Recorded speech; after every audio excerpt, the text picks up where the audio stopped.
Hello, praise the Lord. இந்த நாளுக்கான வேத வசனம் 1 சாமுவேல் 7ஆம் அதிகாரம் 12வது வசனம்.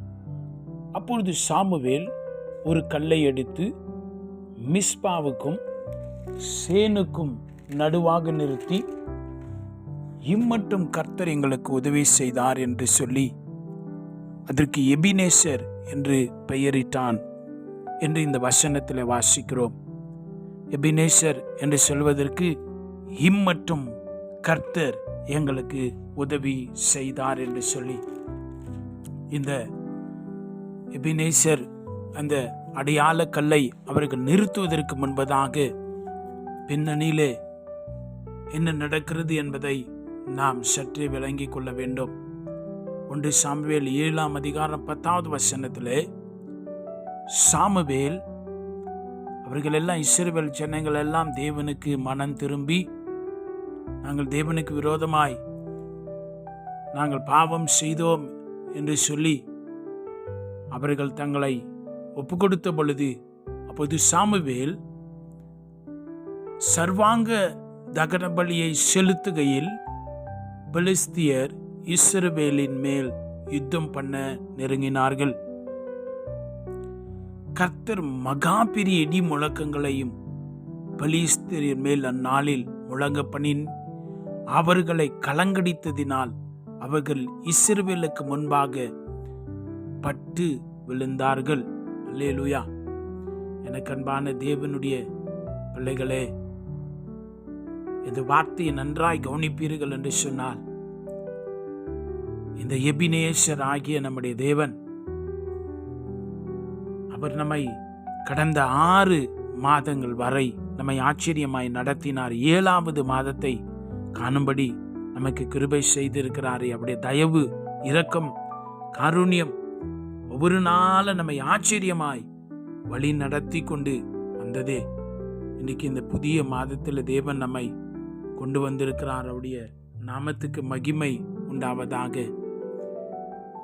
தேவனுக்கு நீங்கள் ஆராதனை செலுத்துகிற பொழுது, ஸ்தோத்திரங்களை ஏறெடுக்கிற பொழுது தேவன் அதை விரும்பி ஏற்றுக்கொள்ளுகிறார்.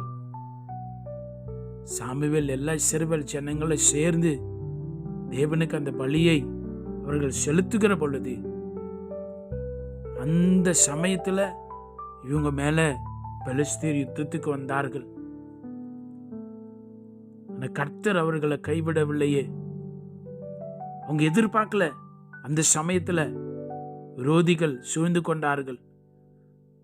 தன்னுடைய மகிமை, தம்முடைய வல்லமையை, தம்முடைய அதிகாரம் மேலென்று அந்த யெகோவா தேவனாகிய கர்த்தர் இயேசு ராஜா நிரூபித்தார். மகா பெரிய இடி முழக்கங்களையும் பெரிய அந்த சத்தத்தை கேட்டு அவங்க பயந்து ஓடி போனார்கள். எனக்கு அன்பான தேவனுடைய பிள்ளைகள், ஒருவேளை நீங்க கூட எதிர்பார்க்காத நேரத்தில் விரோதியாகிய சத்ரு தன் சூழ்ச்சிகளினாலே உங்களை எதிர்க்க பார்க்கிறானா, சூழ்ந்து கொண்டிருக்கிறானா, கவலைப்படாதிருங்கள். இந்த தேவனாகிய கர்த்தர் எபினேசராய் இருக்கிறவர் உங்க வாழ்க்கையிலும் தம்முடைய மகிமையை விளங்க பண்ணுவார். நீங்கள் தோற்று போக மாட்டீர்கள். இஸ்ரவேலுக்கு முன்பாக அவர்கள் எல்லாம் தெரித்து ஓடினார்கள், விழுந்து போனார்கள். எனக்கு அன்பான தேவனுடைய ஜனமே, கர்த்தருடைய பிள்ளையே, கர்த்தர் உனக்காய் பெரிய காரியங்களை செய்வார். இந்த மாதத்துல ஒரு நன்மையை எதிர்பார்த்திருங்கள், விடுதலையை எதிர்பார்த்திருங்கள். கர்த்தருடைய அந்த மகிமையான ஜீவன் உங்கள் மேல வெளிப்படட்டும். தேவனாகி கர்த்தர் தம்முடைய கரத்தை விளங்க பண்ணுவார்.